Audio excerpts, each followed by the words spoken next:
The last group of macros are nucleic acids, and we will spend a whole lot more time with them when we get to our genetics unit. Um, since you don't really talk about nucleic acids with digestion, we won't be talking about them as much here in our biochemistry unit. So nucleic acids include DNA and RNA, hence the NAs, deoxyribonucleic acid and ribonucleic acid. They're both made of monomers called nucleotides. And when we get to genetics, we will learn more about a nucleotide. But this is basically what it looks like. It's made of a phosphate group attached to a sugar attached to a nitrogen base. Now, what makes RNA different from DNA is how many strands. DNA has two strands, it's a double helix. RNA is single stranded.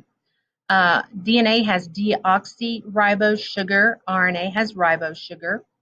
And then their bases, their nitrogen bases, DNA has A, T, C, and G, and RNA has A, U, C, and G. But they're both made of this basic structure called a nucleotide. Now, when you're talking about functions of nucleic acids, the biggest one, when you think about it, is your genetic code. This genetic code that you pass from generation to generation.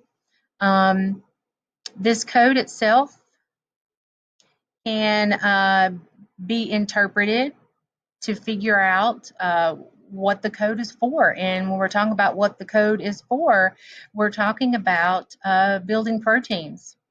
So basically, DNA is the playbook for making protein. So everything that is about us. So when you take this information from DNA and you go to make a protein like hair or muscle, it's not that simple. So we're going to look at three different processes in what's called the central dogma, or the idea of how this genetic code gets from being in the DNA, locked inside of your nucleus, out in the cytoplasm to little structures called ribosomes to actually make a protein. So we will look at that process that involves something called replication, transcription, and translation. So here we see, again, the two types.